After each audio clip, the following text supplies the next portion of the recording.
Hello friends, welcome to our channel. இன்றைக்கி நம்ம பார்க்க போகிறது மட்டனோட நுரையீரலை நம்ம எப்படி க்ளீன் பண்ணி சமைக்க போகிறோம் அப்படின்ற வீடியோ தாங்க இன்றைக்கி நம்ம பார்க்க போகிறோம். வாங்க வீடியோக்குள்ளே போயிடலாம். நான் இன்றைக்கி ஆட்டோட 2 நுரையீரலை எடுத்திருக்கேங்க. இதில் ஆல்ரெடி ஒன்று க்ளீன் பண்ணி வச்சுருக்கேன். க்ளீன் பண்ணதை பார்த்தீங்கன்னா இந்த மாதிரி விரலால் ப்ரெஸ் பண்ணும்போது ஓப்பன் ஆகுங்க. ஆனால் க்ளீன் பண்ணாதது ஓப்பனே ஆகாது. ஏன்னா அதுக்கு மேலே ஒரு ஸ்கின் இருக்குது. அதையெல்லாம் எப்படி ரிமூவ் பண்ணுறது, எப்படி க்ளீன் பண்ணுறது அப்படின்னு தாங்க இந்த வீடியோவில் பார்க்க போகிறோம். ஃபஸ்ட்டு நுரையீரலை நல்லா கழுவிக்கலாம். அதுக்கப்புறமா அதுக்குள்ளார இந்த மாதிரி தண்ணி பிடிக்கணுங்க.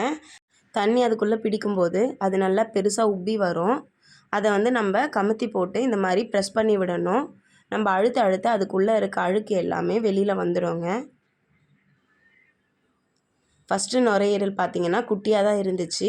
இப்போ நம்ம தண்ணி பிடிச்சி வாஷ் பண்ணும்போது அதனோட சைஸ் ரொம்பவே பெருசாக வருங்க. ட்ரிபிள் சைஸாகவே வரும். அதை நம்ம ப்ரெஸ் பண்ணி அந்த தண்ணியெல்லாம் வெளியில் எடுக்கணும். பாருங்கள் எவ்வளோ கலராக ப்ளட்டாக தண்ணி வருதுன்னு. ஸோ இதெல்லாமே அதனோட அழுக்கு தான். அதுதான் நம்ம இந்த மாதிரி தண்ணி பிடிச்சி அலம்பி விடணுங்க. பாருங்கள், இந்த மாதிரி அழுத்த அதுக்குள்ளே இருந்து தண்ணி வந்துகிட்டே இருக்குது, அழுக்கு தண்ணி. நுரையும் வருது பாருங்கள். இதனால தான் எங்கள் ஊர் சைடில் இதை நுரை டப்பான்னு சொல்லுவாங்களா என்னன்னு தெரியல.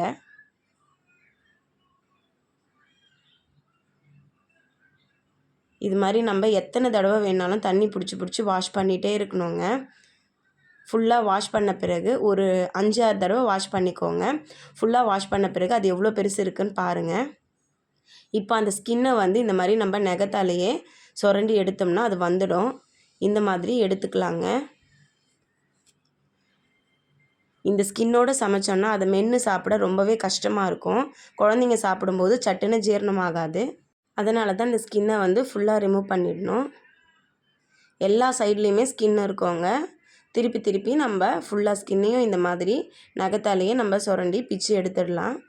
ரொம்பவே ஈஸியாக இருக்கோங்க இந்த மாதிரி நம்ம அந்த ஸ்கின்னை எடுக்கிறதுக்கு. அதுக்குள்ளே தண்ணி விட்டு வாஷ் பண்ணதுனால அது ரொம்பவே பெருசாக தாங்க இருக்கும். அதுக்குள்ளே தண்ணியும் இருக்கும். நம்ம இந்த மாதிரி கட் பண்ணி போட்டு கொஞ்ச நேரம் வெயிட் பண்ணோம்னா அதில் இருக்க தண்ணியெல்லாம் ஆட்டோமேட்டிக்காக ரிலீஸ் ஆகிடுங்க. உங்களுக்கு வேணுன்ற சைஸில் கட் பண்ணிக்கோங்க. நான் குட்டி குட்டியாக தான் கட் பண்ணி வச்சுருக்கேன். இது வேக வச்ச பிறகு இன்னுமே குட்டி குட்டியாக ஆகிடுங்க. இப்போ மொத்தத்தையும் க்ளீன் பண்ணி எடுத்து ஒரு பாத்திரத்தில் வச்சுருக்கேன். தண்ணியெல்லாம் ட்ரை ஆன பிறகு இப்போது குக்கரில் கொஞ்சமாக எண்ணெய் விட்டுக்கோங்க. கொஞ்சமாக கடுகு, ஜீரகம், சோம்பு, பட்டை, பிரிஞ்சி இலை இது வரைக்கும் போட்டு தாளிச்சிக்கலாம். எல்லாம் பொரிஞ்சு வந்ததுமே ஒரு 3 பெரிய சைஸ் வெங்காயம் பொடியாக கட் பண்ணி வச்சுருக்கேன். ஒரு 2லேருந்து 3 பச்சை மிளகாய், கொஞ்சமாக கருவேப்பிலை போட்டு நல்லா வதக்கி விட்டுக்கலாம்.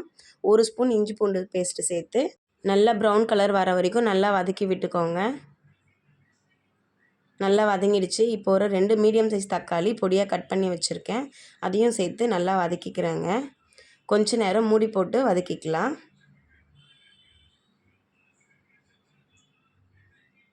நல்லா வதங்கி வந்துடுச்சுங்க. தேவையான மசாலாலாம் சேர்த்துக்கலாம். 1 ஸ்பூன் மஞ்சள் தூள் சேர்த்துருக்கேன். 1 ஸ்பூன் கரம் மசாலா, 1 ஸ்பூன் ஜீரகப்பொடி, வீட்டில் அரைச்ச குழம்பு மிளகாத்தூள் ஒரு 4 ஸ்பூன் சேர்த்துருக்கேங்க. தேவையான அளவு உப்பும் போட்டு நல்லா வதக்கி விட்டுக்கிறேன். ஒரு 1 நிமிஷம் வரைக்கும் நல்லா வதக்குங்க. ஒரு 1/2 கிளாஸ் அளவு தண்ணியும் விட்டுக்கலாம். அதனோட பச்சை வாசனை எல்லாம் போகணுங்க. அந்தளவுக்கு வதக்கிட்டு அதுக்கப்புறமா நம்ம கட் பண்ணி வச்சுருக்க நுரையீரலை அது கூட சேர்த்துக்கிறேன். எல்லாத்தையும் சேர்த்தாச்சுங்க. இப்போது நல்லா வதக்கி விட்டுக்கிறேன். நுரையீரல் வேகிறதுக்கு ஒரு 4-5 விசில் தேவைப்படுங்க. நீங்கள் கிரேவி பண்ண போகிறீங்கன்னா தண்ணியே விடாமல் விசில் போட்டு எடுத்துக்கோங்க. நான் இதை சாதத்தோடு ஊற்றி சாப்பிட்ற மாதிரி ஒரு தண்ணி பதத்துக்கு வைக்க போகிறேங்க. அதனால் தேவையான அளவு தண்ணி சேர்த்து விசில் போட்டு எடுத்துக்கிறேங்க. அவ்வளோதாங்க, டேஸ்டியான நுரையீரல் குழம்பு ரெடி ஆகிடுச்சு. இந்த ஸ்டேஜில் உப்பு கொஞ்சம் பத்தலை, காரமும் பத்தலை. அதனால் கொஞ்சமாக பெப்பர் சேர்த்துருக்கேன்.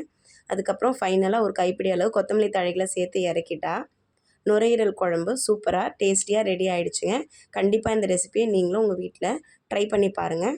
தேங்க்ஸ் ஃபார் வாட்சிங்.